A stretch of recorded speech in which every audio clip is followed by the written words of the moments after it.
येईल।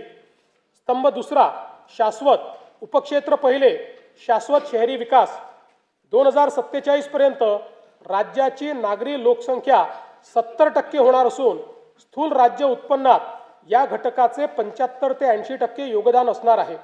राज्यात शाश्वत शहरी विकास करण्याकरता 10 पेक्षा जास्त सक्षम प्रादेशिक विकास प्राधिकरणे स्थापन करणे, 50 पेक्षा अधिक सुनियोजित बहुउपयोगी शहरी समूह विकसित करणे, वाहतूक केंद्रित विकास तसेच शहरी स्थानिक स्वराज्य संस्थांच्या सेवा 100% डिजिटाइज करण्याचे नियोजन आहे।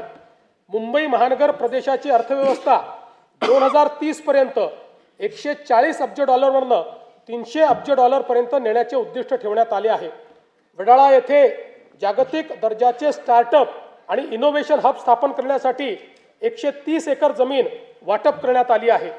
मुंबई अहमदाबाद बुलेट ट्रेन मार्गातील ठाणे ते तलासरीमधील 3 स्थानकाचे काम 2027 अखेर पूर्ण होणार आहे।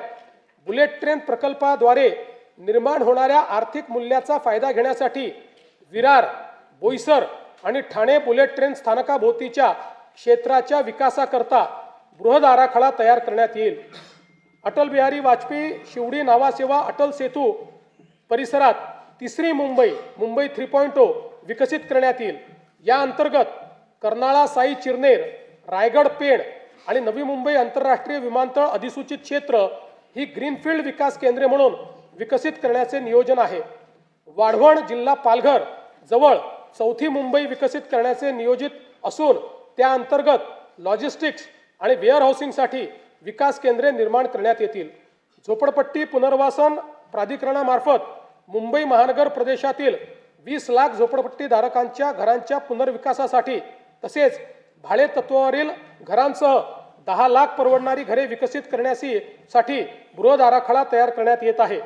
मुंबई महानगर प्रदेशात नवीन बेकायदेशीर बांधकामे होणार नाहीत याची खात्री करण्यासाठी GIS आधारित मॅपिंगचा वापर करून नो न्यू स्लम फ्रेमवर्क विकसित करण्यात येणार आहे। सदर फ्रेमवर्क पुढे इतर शहरात देखील लागू करण्यात येईल। केंद्र शासनाकडून नीती आयोगामार्फत देशभरातील निवडक क्षेत्रांचा आर्थिक वाढीचा रोडमॅप तयार करण्यात येत आहे। मुंबई महानगराच्या धर्तीवर पुणे, नाशिक, नागपूर व छत्रपती संभाजीनगर ग्रोथ हब प्रकल्पाचा विकास आराखडा तयार करण्यात येणार आहे। नागपूर शहराच्या आर्थिक वाढीला चालना देण्यासाठी नवीन नागपूर म्हणून व्यापार व वित्तीय केंद्र विकसित करण्यात येणार आहे। नागपूर शहराच्या विकास व विस्ताराला चालना देण्यासाठी नागपूर रिंग रोडला देखील मान्यता देण्यात आली आहे। उपक्षेत्र दुसरे वाहतूक व मालपुरवठा व्यवस्थापन राज्यात सन 2047 पर्यंत प्रवासी व माल वाहतुकीकरता सलग संपर्क जाळे निर्माण करण्यासाठी 1200 किलोमीटर लांबीचे मेट्रो मार्ग तसेच 6000 किलोमीटरपेक्षा जास्त